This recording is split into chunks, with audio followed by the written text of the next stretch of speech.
queremos decirle que hoy tenemos un programa súper interesante, como lo anuncié en las redes, en mi página de Facebook, José Luis Cintrón. Vamos a hablar de las tendencias peligrosas que hay en la iglesia, y yo quiero que usted primeramente esté atento con bolígrafo, con su Biblia, porque tenemos mucha información, no nos sacamos nada de la manga, hermano. Nosotros somos personas que nos gusta todo lo que usamos las escrituras, usamos la historia y usamos la experiencia de casi 40 y pico de años en el Evangelio, y queremos decirle que nos sentimos muy contentos. Y vamos entonces de lleno a entrar, vamos a tratar por lo menos 3 temas, así que vamos a buscar en Primera de Timoteo, capítulo 6, del 20 al 21, voy a hacer un resumen de ese versículo. Es el versículo clave donde Pablo le habla a Timoteo diciéndole que guarde lo que se te ha encomendado, evitando las profanas pláticas sobre las cosas vanas y los argumentos de lo falsamente llamada ciencia, la cual profesando algunos se desviaron de la fe. Primera de Timoteo 6, 20 al 21, claro está, hice un resumen. Y el tema que vamos a hablar son las tendencias que desvían de la fe. Amén. Cuando Pablo le habla a los hermanos allá en Gálatas capítulo 3, verso 1, y vean cómo Pablo trata a los hermanos en Gálatas. Le llama de esta forma: oh Gálatas insensatos, ¿quién os fascinó para no obedecer la verdad? A vosotros, ante cuyos ojos Jesucristo fue ya presentado claramente entre vosotros como crucificado. Gálatas 3:1.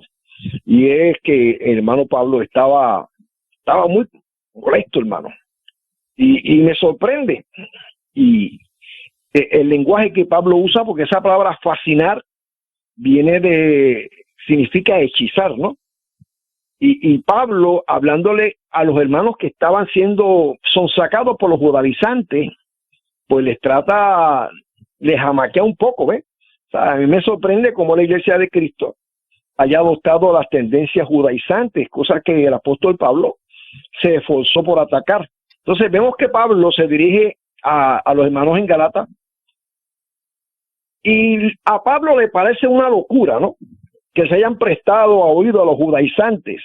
Después de todo lo que Pablo había hecho a su favor, ellos se comportaban como insensatos y parecían como si alguien los hubiera prácticamente hechizado. Y eso es lo que está pasando con la iglesia hoy en día, hermano. Yo quiero que ustedes entiendan que yo no soy una persona que sea, ¿cómo le digo? No soy una persona grata en muchos círculos por las cosas que yo predico y las cosas que yo enseño. Amén. Y las cosas que yo enseño como apologista que soy es las tendencias que están entrando a la iglesia. Mire, en los últimos 20 años, las iglesias evangélicas han introducido dentro del culto un elemento que, sinceramente, hermano, le hace daño a la iglesia. En los primeros 300 años del cristianismo, no vemos dentro de la cultura del evangelio el shofar y las danzas y esta nueva modalidad de decretos y de cosas por el estilo, ¿no? Y yo quiero hoy hablar, si el tiempo me da, con historia, con textos bíblicos, como dije. Y la pregunta que queremos contestar de este análisis que voy a hacer es: ¿forma parte del culto a la adoración de danza como un escenario dentro de la liturgia? Los que respaldan y defienden las danzas en el culto se apoyan en los Salmos 149, verso 3, y el Salmo 150, verso 4, en donde se expresa que hay que alabar a Dios con panderos y danza. Entonces, esta expresión de salmista, que es el punto de apoyo para justificar para muchas iglesias y muchos hermanitos la existencia de los grupos de danza, el cual, tú sabes, hoy en día se ha vuelto un negocio. Si usted va al catálogo de eBay y de Amazon, ahí se vende las banderas, ahí se vende el shofar, ahí se vende todo lo que la iglesia está usando hoy en día. Eso es un negocio. Los libros, hay libros, danza guerrera, danza espiritual, y sinceramente, hermano, es una tendencia que yo creo que no se le está atacando, y los pastores, algunos pastores inclusive, lo están aceptando. Pero cuando vamos a las escrituras, que es donde usted debe estar fomentado, la fe de usted debe estar fomentada en las escrituras. Si la Biblia a usted no le contesta las preguntas, usted tiene un problema. Amén. Algo está pasando. Y el problema no está en las escrituras. El problema está en que usted no está metiéndose en las escrituras. Empezando por el libro de Génesis, hermano, no encontramos ninguna referencia de danza como una expresión cultural, aunque sí la danza era practicada por los pueblos paganos, ¿entiende? En esa ciudad donde procedía Abraham, que era Ur de los Caldeos, esa región de Mesopotamia, pues ahí se practicaba este culto.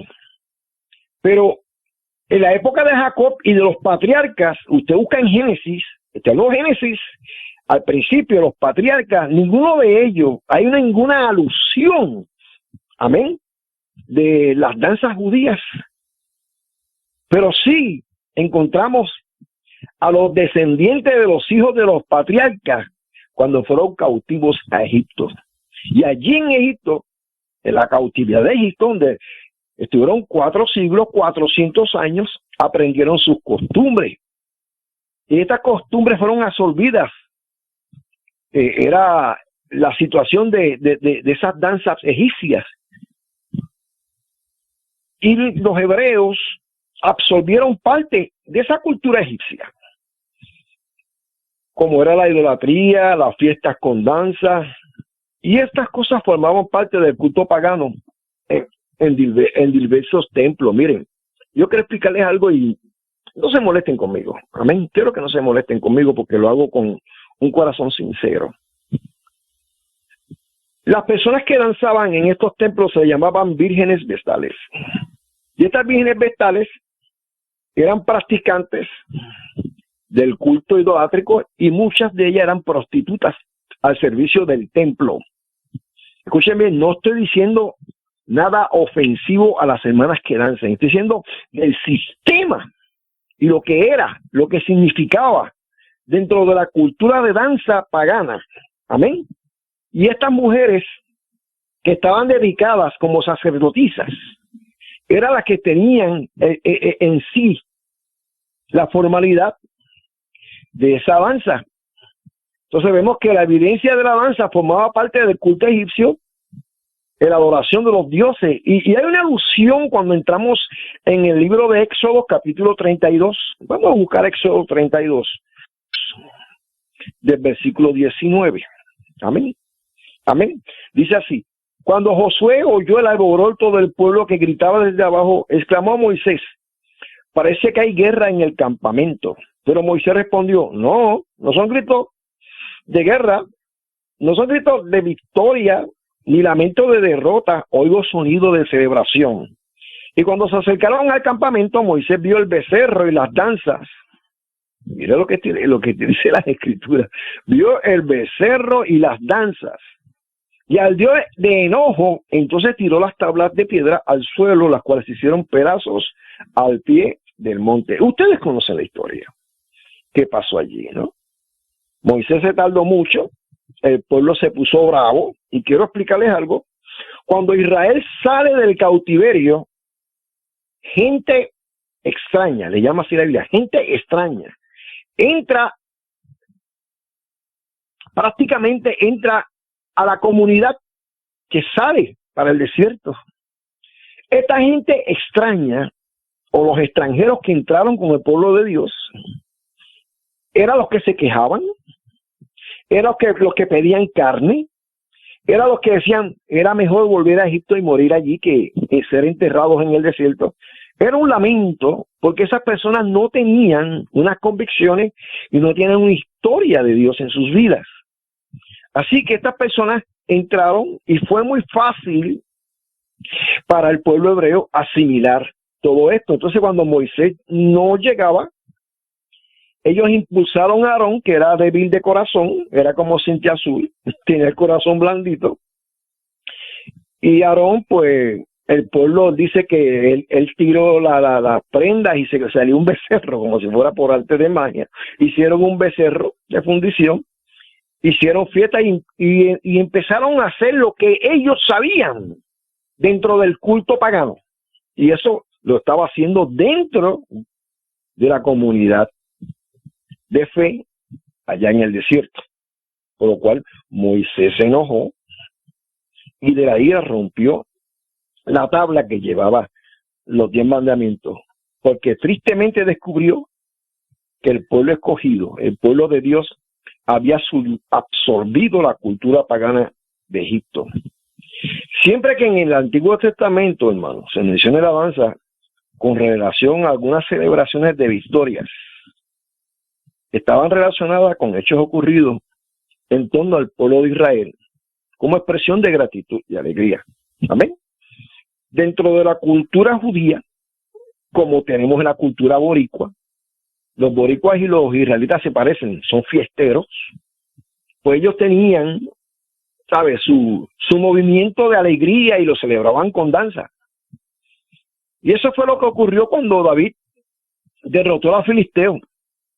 En Samuel, primera de Samuel, otro texto bíblico para que usted busque, primera de Samuel 18, 6, 7, dice que cuando David derrota a los filisteos, el texto dice que aconteció que como volvían ellos, David y toda la comitiva de la batalla de los filisteos con la victoria en las manos, David vino de la derrotada a los filisteos. Salieron todas las mujeres de la ciudad de Israel cantando con danzas y tamboriles y con alegría sonaja recibir al rey Saúl, y cantaban las mujeres que danzaban y decían: Saúl hirió a miles, pero David sus 10,000. Vean el escenario. ¿Sabe? Llegan ellos de la guerra y hay una alegría espontánea. Amén. Era algo espontáneo. Ellos salieron a recibir a sus héroes, al rey Saúl y a David. Vinieron con danza y con alegría porque eso dentro del contexto cultural era evidencian claramente que la danza era una expresión de júbilo y no era parte del culto en el tabernáculo. Amén. Yo creo que usted entienda eso. Y vamos a seguir dando alguna información, hermano, porque yo quiero que usted, pues, yo sé que va a tener muchas dudas y preguntas. Mire, a ser liberados por Moisés de la esclavitud, ustedes saben en Éxodo 15:20, que María, la hermana de Moisés, tomó un pandero y junto con las mujeres empezaron a danzar de regocijo cuando llegaron al otro extremo, ya después que el mar se tragó al ejército faraón. Y es una de las primeras citas que aparece en la Biblia con relación a la danza. Y la misma tiene un contenido de fiesta y gozo, pero no era una expresión de culto a Dios. O sea, allí no hicieron un culto para adorar a Dios. Simplemente ellos ya sacó la pandereta y empezó a cantar y darle gloria a Dios, ¿no? Moisés hizo su salmo. El salmo que dice: Jehová echó al caballo y al jinete en el mar. Y es el cántico de Moisés. Entonces vemos dentro de este escenario, y yo quiero que usted entienda, de este escenario de alegría, de expresión, de liberación. Pero la otra referencia que se hace a la danza es cuando Jefté, eso está en Jueces 11:34, regresa a Mizpa después de una batalla y después de haber triunfado. Él hizo una promesa. Y yo escuché, hermano, la gente dice las cosas, pero no explican, ¿no? Mire, Jefté estaba en batalla y estaba en desventaja. Amén. Porque Jefté lleva un grupo de loquitos a la batalla, no eran guerreros, y él sabía que dependía de Dios para vencer. Y él dijo: si Jehová Dios me da la victoria de esta batalla, lo primero que salga de mi casa lo voy a ofrecer en sacrificio a Dios, en holocausto a Dios. Eso fue una promesa. Wow, fue un pacto que Jefté le hizo a Dios. Y vino triunfante, ¿no? Y cuando llegó Jefté, la hija de Jefté, que era la única hija, salió a recibirlo con júbilo y danza, como expresión de alegría. La gente lee eso, qué chévere, ¿no, hermano? Cuando esta muchacha que viene, que es la hija de Jefté le dice: mira, yo le prometí a Dios darte en sacrificio. Amén. Entonces dentro de los teólogos hay una controversia, ¿no? Y la razón de lo que yo entiendo y le voy a explicar es que esa muchacha fue a llorar su virginidad en los montes, porque ella, dentro de la cultura judía, lo más importante de una dama era pues tener hijos, porque estaba la promesa que el Mesías vendría, ¿verdad? De una doncella. Entonces ella no fue sacrificada en holocausto, ella decidió, gracias a la promesa de su padre, vivir virgen hasta la muerte. Las cosas a lo loco, ¿no? Lo que pasa en Jueces, y empezando Jueces y terminando Jueces, el escenario es que cada quien hacía las cosas a su forma, no había revelación, ¿entiendes? Pero estos textos son muy usados por los defensores de la danza en el culto, también, donde se encuentra también la expresión del rey David en Samuel capítulo 6, segunda de Samuel 6:21, donde la gente sabe que es el famoso David danzaba como los corderitos de la manada. ¿Se acuerdan ese cántico? ¿Entiendes? Pues David danzó delante de Dios, danzó con todas sus fuerzas. Amén. Pero lo hacía de una forma personal y en relación como una expresión de gozo muy típica dentro del entorno de su época. Pero David no estaba fomentando una escuela de danza ni un ministerio de danza. Porque yo quiero decirles a ustedes, hermanos, y a todos los que son practicantes de esta tendencia, que David, como un dato curioso, David preparó todo el formato de adoración en el templo. Sí, el templo que edificó Salomón. Amén. Y David se preocupó de que en ese templo estuvieran la música, el culto de adoración, pero lo más curioso es que David no ubicó vírgenes vestales, que era la costumbre de los templos paganos, y quienes eran las que danzaban en las ceremonias religiosas de otras culturas. Aunque Israel tenga una cultura de alegría y de danza, no vemos a Israel, no lo vemos, hermano, no lo vemos dentro del modo danza, no vemos a Israel en el modo danza en el templo, no lo vemos. Es más, en el templo las mujeres estaban vetadas, ¿entiendes? No había forma. Entonces vemos que en ciertos momentos la danza dejó de ser una expresión cultural frente a hechos especiales para convertirse en una forma de llamar la atención. Si usted busca Isaías capítulo 3 del 16 al 18, la expresión de condena por parte de Dios hacia algunas danzarinas que con sus movimientos y presunción llamaban la atención, dice el texto, asimismo, Reina Valera del 60, asimismo dice Jehová, vámonos para la Reina Valera del 60, asimismo dice Jehová, por cuanto las hijas de Sión se ensorbecen y andan danzando, cuellilargas y los ojos descompuestos, cuando van danzando y haciendo son con los pies. Por tanto, peleará el Señor, pelará toda la mollera a las hijas de Sión. Jehová descubrirá su vergüenza y aquel día quitará el Señor los atavíos de los calzados, las redecillas y las lunetas. Este era el texto famoso que se usaba antes, hermano, para decir a las hermanitas que no pueden maquillarse ni pueden usar pantallas, pero según ese contexto, hermano, eso es otra época. Amén. Así que si usted es de esas personas, yo no le digo haga o no haga, usted hable con su pastor. Miren, en el Nuevo Testamento, que es donde la iglesia, yo creo que usted escuche esto, la iglesia del Señor no aparece en el Viejo Testamento, ¿ok? ¿Sabe? Usted no puede buscar las cosas del Viejo Testamento y con todo ese escenario Viejo Testamento usted no puede adornar a la iglesia, amén, porque la iglesia no es la Israel espiritual, amén, no es la misma. ¿Sabe? El pueblo de Israel está basado en pactos que se van a cumplir en el milenio, hermano. ¿Sabe? Dios hizo pactos con ese pueblo incondicionales, pero a la iglesia Dios le da promesa. Pero en el Nuevo Testamento, hablando de la danza, solo se menciona la danza en 2 ocasiones. Amén.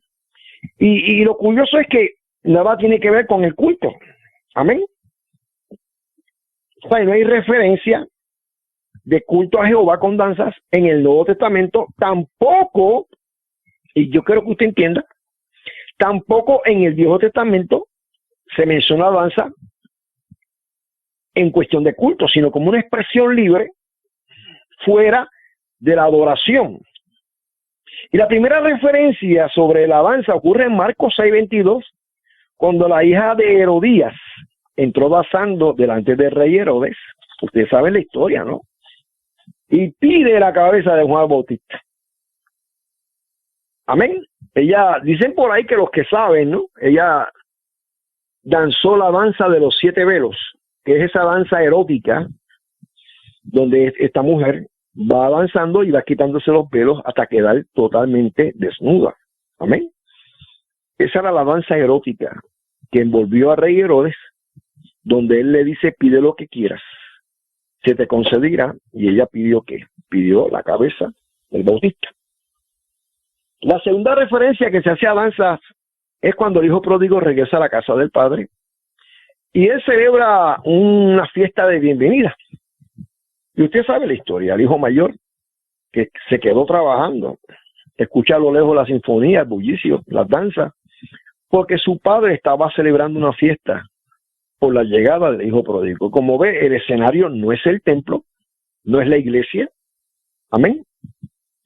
Y yo creo que usted entienda, hermano, hermana, teólogo, historiador bíblico, que no existe ningún historiador, ningún teólogo exégeta, maestro en divinidades, que pueda traer una cita que relacione la danza en el culto con la iglesia primitiva. No aparecen las danzas en las epístolas, no hay una sola referencia a ellos. Tampoco hay una referencia a la historia de la iglesia de los primeros 300 años que tiene la iglesia de 3 siglos de existencia como iglesia. Entonces vemos que la adaptación de la danza dentro del culto devocional no tiene apoyo bíblico, hermano. ¿Entiendes? No se puede aceptar, pero sí como un arte, como actividades especiales, como una expresión artística de celebración de fiesta dentro del folclore de cada país. Quizás alguna iglesia puede usarlo, no necesariamente la danza hebrea. ¿Usted me entiende? Como algo especial. Entonces, dentro de las danzas, usted sabe que se están usando las banderas, las famosas banderas. Usted disculpe el ruido en mi oficina.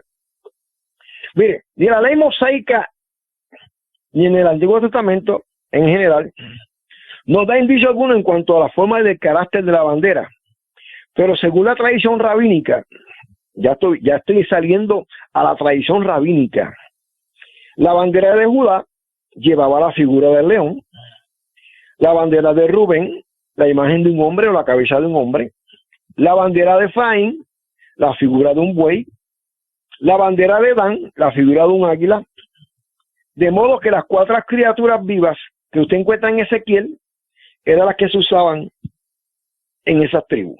Amén. Cuando usted va a Números, capítulo 2, versículos 1-2, dice así: Jehová habló a Moisés y a Aarón y diciendo estas palabras: los hijos de Israel acamparán cada uno junto a su bandera, bajo la enseñanza de las casas de sus padres, alrededor del tabernáculo de reunión. Entonces vamos a ver el propósito de las banderas, porque no fue una ordenanza de Dios hacer las banderas, pero Dios reconoció dentro del orden del culto, amén, dentro del orden del movimiento, las banderas. Entonces tenía su propósito, las banderas tienen su propósito. Los hijos de Israel tenían que saber quiénes eran.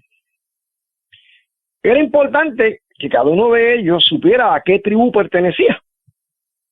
Y era más fácil la división hacia la tierra prometida si estaban organizados. Era parte de su cultura y herencia, ya que la gente no era conocida por su apellido, sino por su familia, clan y tribu. Y se podía llevar un registro de genealogía más fácilmente, ya que la genealogía era la única forma de demostrar que eran miembros legítimos del pueblo de Dios. Lo que hacía las banderas era identificar, hermano. Se usaban como identificación de cada tribu. No tenían nada que ver, escuchen bien, no tenían nada que ver las banderas con la adoración. Amén. Entonces, cuando entramos en el Nuevo Testamento, hermano, no vemos estos elementos, ni en el Templo de Jerusalén, ni en la sinagoga. Ningún historiador, teólogo, exegeta, maestro en divinidades puede traer una cita que relacione las danzas, banderas, en el culto de la iglesia primitiva. Ni aparecen las cartas de Pablo, ni las epístolas de Pedro, Juan, Santiago y Judas. No aparece nada, hermano. Entonces, ¿qué estamos viendo? Tendencias. Entonces, hay algo bien interesante. El ruidoso shofar. El ruidoso shofar. ¿Saben qué es el shofar? Miren, yo cogí y busqué información. Y tuve que buscarla de un judaizante proselitista. Y este judaizante proselitista me da información del shofar. Dice que el shofar es un instrumento, amén, de viento, confeccionado preferiblemente del asta de un carnero. Aunque en realidad el asta de cualquier animal sirve cuando y siempre es un cuerno que crece con cartílago. El cuerno de vaca o de toro, por ejemplo, que no tiene cartílago, no sirve para ser utilizado en el shofar. Entonces hay tres tipos, según este judaizante, que es duro y ducho en estos temas. Dice que hay tres tipos de sonidos producidos por el shofar. Está el tequía, con K, tequía, que es el sonido largo. Está el shevarim, que es un sonido medio, entrecortado. Y está el terúa, que es un sonido muy entrecortado. Y según este hombre, el sonido del shofar, estos tres sonidos del shofar, representan diferentes tipos de llantos provocados por nuestro distanciamiento de Dios. Amén.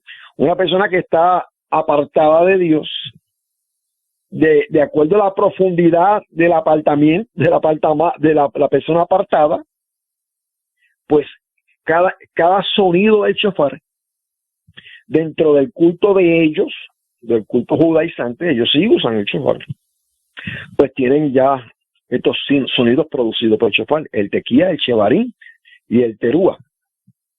Pero la pregunta que yo te hago hoy en día, hermano y hermana, líder, pastor, ministro, apóstol, ¿es lícito usar el shofar en las iglesias cristianas? Esta pregunta puede ser polémica, porque existe una gran confusión en nuestros días, hermano, porque hay tantas opiniones dentro, fuera y de extremas. Por un lado, los movimientos judaizantes, como el movimiento religioso Black Hebrew Israelis, los israelitas hebreos, y otros grupos, hay como 5 grupos judaizantes, cada uno diferente, ¿entiendes? Entonces, para algunos, aún dentro de la iglesia evangélica, que ignoran, incluso pueden llegar a entender que la iglesia es la iglesia espiritual, cosa que Pablo no enseñó y defendió la identidad gentil de la iglesia, y yo recomiendo que usted estudie Gálatas. Ellos sí entienden, estos grupos judaizantes y cristianos que creen que la iglesia es la Israel espiritual, usan las danzas, el shofar y las banderas. Y es interesante que las iglesias evangélicas, carismáticas, pentecostales, estén adoptando estas tendencias dentro del culto evangélico. En la época de Jesús, los apóstoles no mencionan. En la época de Jesús, en los evangelios, no se le ve en el templo de Herodes, tampoco se ven las danzarinas. No hay un solo pasaje del shofar en los evangelios. Del shofar, las danzas.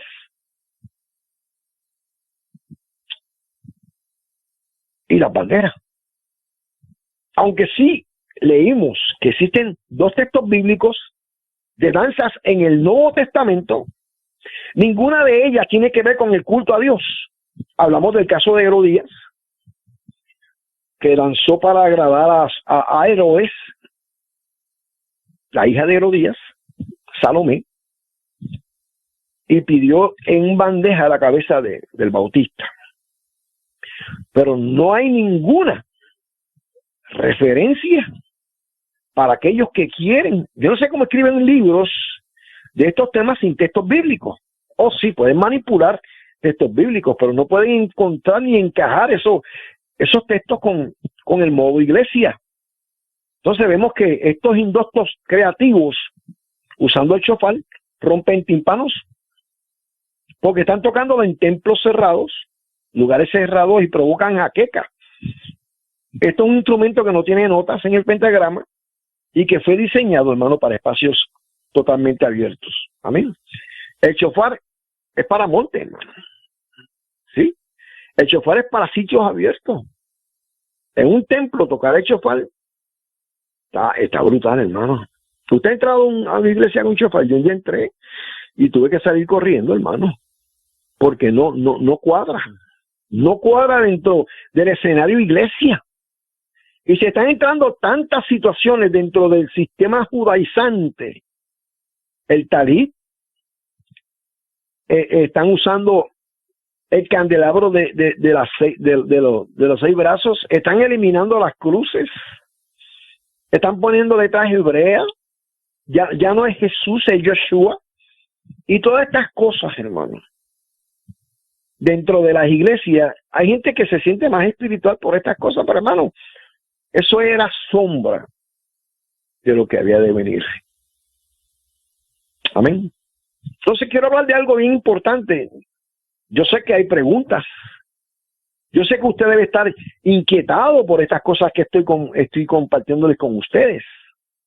Usted puede ir al muro mío allá en el libro de Facebook, José Luis Cintrón Almodóvar, y poner sus preocupaciones. Y yo estoy dispuesto para contestárselas, porque ahora mismo no tengo el tiempo y no estoy en la cabina. Pero me imagino que habrá hermanos que estén pendientes a lo que estoy diciendo. Pero ahora lo que voy a hablar es bien importante. Yo quiero traerles a ustedes cuántas veces usted ha escuchado, yo lo he escuchado y yo lo he leído. Las palabras tienen poder. ¿Ha escuchado? Hay predicaciones de las palabras tienen poder. Mire, hermano, las palabras tienen poder, son principios de la metafísica en la iglesia. Así de sencillo. Vamos a buscar todo este enredo que estamos metiéndonos. Amén. Yo quiero que usted entienda que yo, como apologista, defensor de los principios bíblicos, tengo que poner una alerta a estas cosas que tienen su fundamento en el sentido histórico. Esto tiene una razón. ¿Por qué vino esto a la iglesia? ¿Por qué tenemos estas situaciones? Cuando antes esto no se veía.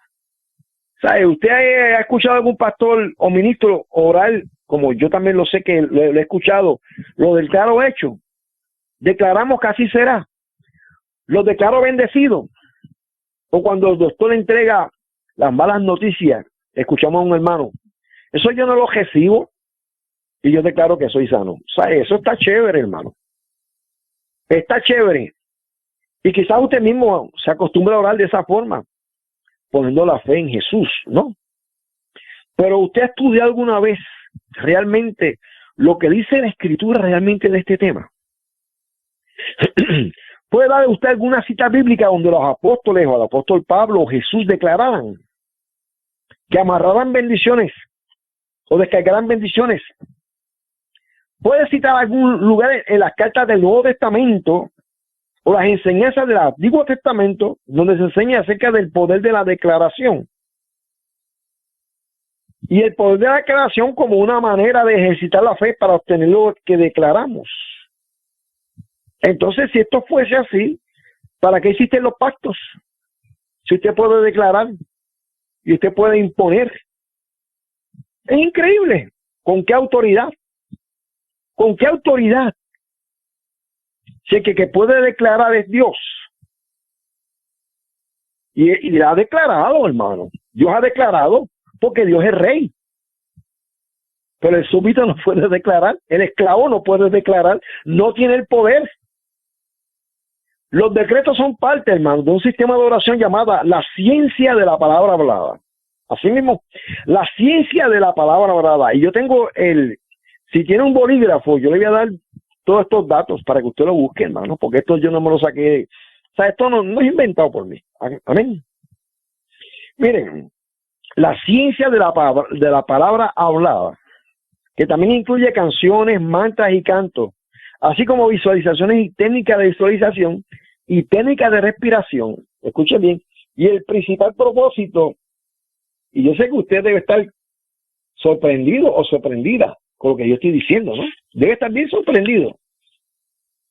Pero el uso de la ciencia de la palabra hablada es ponerte en contacto con tu yo superior y con la radiación angélica. Estamos hablando de que de principios de la metafísica, hermano. Sí. Por supuesto que una vez que tienes ese contacto puedes atraer el poder de Dios que está dentro de ti para que te proporcione lo que necesitas en tu vida. Mire, yo a veces escucho a los predicadores en Facebook hablando de estos temas, desatando el poder que hay en ti, liberando el David que hay en ti.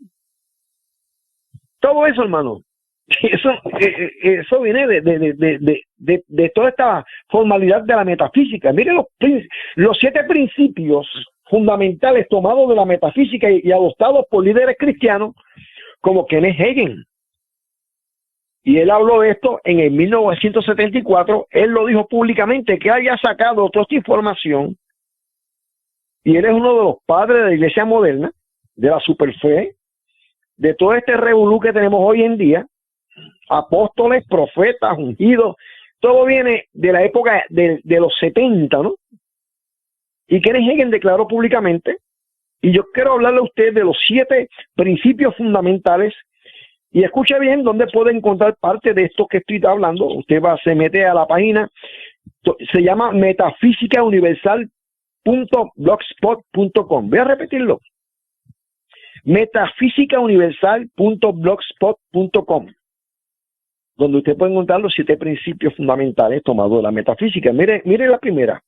Puedes utilizar, ¿verdad?, el primer fundamento de la metafísica dentro de la iglesia. Esto se coló dentro de la iglesia y la gente lo está usando como si fuera una revelación último momento, pero esto no viene del evangelio.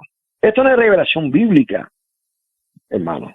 Recuerda que el diablo usa verdades y las mezcla con mentiras para crear confusión. La primera de las leyes son 7, dice: puedes utilizar la oración para crear cambios espirituales y materiales en tu vida. ¿Sí? Yo voy dentro de la oración a crear un campo y voy a entrar en esa dimensión, como se hablan ellos, y voy a desatar todos los poderes de las tinieblas y voy a liberar todo el poder económico en mi vida. ¿Lo he escuchado? Pues es lo mismo, puedes utilizar la oración para crear cambios espirituales y materiales en tu vida. La segunda ley o principio fundamental: la oración hablada es más efectiva que la oración en silencio. Eso se llama el decreto, ¿no? La oración hablada, ¿sabe?, el reclamar. Un día hice una iglesia y estaban pisando fuera del templo, estaban pisando porque ellos decían que todo lo que pisaran era de ellos, pero ninguno se metió en el banco. ¿Sabe? Esa iglesia, que con tanta fe y delicadeza mandaron a los hermanos a pisar todo lo que encontraban, pero ninguno se metió en el banco a pisar el banco, porque todo lo que pisar es tuyo. Hermanos, son elementos. Esos son cábalas cristianas, religiosas. La oración hablada es más efectiva que la oración en silencio. Entonces usted va a orar en voz alta, va a echar fuera demonios en voz alta, y toda esa oración en voz alta tiene más poder que la oración en silencio. ¿Usted cree? ¿Usted cree eso?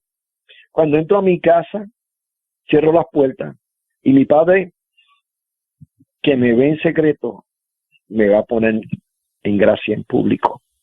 Amén. Vamos al tercer decreto. Los decretos son la forma más poderosa y efectiva de la oración hablada. Aparte de usted hablar y gritar y exponer, usted va a decretar en voz alta, porque eso es parte del principio tomadas y adoptadas por los líderes cristianos, los padres de la metafísica. Entonces, miren esto qué interesante es, porque esto se ha cristianizado. El 4, cuando utilices en tu decreto el nombre yo soy el que yo soy, que se le robó esa expresión a Jehová Dios, tienes el acceso a un poder ilimitado. Fíjense que utilizan fundamentos bíblicos, porque la metafísica lo que hace es coger los textos y usarlo a su escenario. Cuando utilizas en tus decretos el nombre de yo soy el que yo soy, tienes acceso y poder ilimitado. Entonces, ¿dónde está la vida espiritual? ¿Dónde está la unción tuya? Si decir palabras y palabras y palabras no tienen el poder, las palabras tienen poder cuando tú eres un hombre de poder, cuando tú eres una mujer de poder, cuando tú tienes y estás lleno del Espíritu Santo. Pero no por repetir. Y usted disculpe y moléstese conmigo, aun cuando repita las lenguas de Gille, usted no es más espiritual que nadie. Aun cuando repita las lenguas de tu pastor, tú no eres más espiritual que nadie. Te lo digo, ten cuidado. La ley número 5, repetir los decretos incrementa sus beneficios. Mientras más decretes, más beneficios recibes a tu vida. Tu vida depende de un decreto. ¿Y dónde está él? Así dice Jehová. ¿Dónde está? Dios te habla, Dios te dice. No, tú vas a decretar, tú vas a implementar. La ley número 6 dice, la utilización de visualizaciones intensifica sus decretos. Entonces, tú vas a utilizar y a decir, como me dijo una vez un pastor de esto, yo tenía una guaguita Honda, me dijo, mira, tienes que visualizarte que tienes un Mercedes-Benz. Y tú te metes en el Mercedes, aunque estés guiando un carrito escrachambroso, y Dios te va a dar un Mercedes. ¿Sabes? Voy a visualizar en mi mundo espiritual para que en el mundo real, hermano, metafísica. Número 7. Puedes utilizar las técnicas de respiración para aumentar el poder de tus oraciones y decretos. Ya esto es como si fuera un masaje a tu alma. Técnicas de respiración para aumentar el poder en la oración y decretos. Mano, todo esto yo lo saqué, como dije, del metafísicauniversal.blogspot.com. Amén. Miren, el movimiento de palabra de fe aparentemente usted lo ve como cristiano, pero no lo es, ya que se basa en las escrituras, pero no en verdad. Meramente citan pasajes selectos sacados de sus verdaderos contextos inmediatos. Y aunque esto se ha generalizado, hermano, en todo el mundo, es un movimiento que empezó en el 1948, por un pastor bautista llamado Kurt S. William Kenyon, conocido como E.W. Kenyon. Kenyon fue un pastor de la iglesia en Estados Unidos, New Covenant Baptist Church, y fue fundador y presidente de Bethel Bible Institute en Spencer, Massachusetts. Entonces, Kenyon publicó su primer libro allá para 1916, pero sus enseñanzas, y escuchen bien, fueron propagadas y dadas a conocer al mundo cristiano ya para la década de 1970 por el predicador carismático que usted quizás ha escuchado de él. Yo también lo escuché y lo vi haciendo sus revoluciones de decretos y cosas por el estilo, llamado Kenneth Erwin Hagin, que murió en el 2003. Mira, Kenneth Hagin copió, eso se llama plagio, hermano. Él copió de los libros de este hombre, del doctor Kenyon, secciones y aún palabra por palabra, las enseñanzas del libro de Kenyon, y popularizó este movimiento que ha explotado en todo el mundo, hermano. Equivocadamente se le conoce al predicador Hagin, el padre y fundador del movimiento Palabra de Fe. Amén.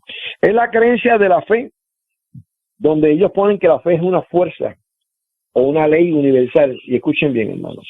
Escuchen bien porque hay mucha información. Es inquebrantable porque Dios estableció esta ley como si fuera la ley de la gravedad. Así esa es una ley que no se puede borrar, hermano. Y que se ejercita para obtener beneficios y bendiciones a través de lo que se declara por nuestras palabras. Esta ley se activa al declarar positivamente que lo que se desea obtener creyéndolo como ya obtenido debido a que ha sido declarado por fe. Pero esto no es la fe bíblica, hermano. Amén. Esto no es la fe bíblica, que es el resultado de una confianza plena en creer y tener convicción en Dios. La fe de esta gente es una fórmula para manipular lo que ellos llaman leyes espirituales.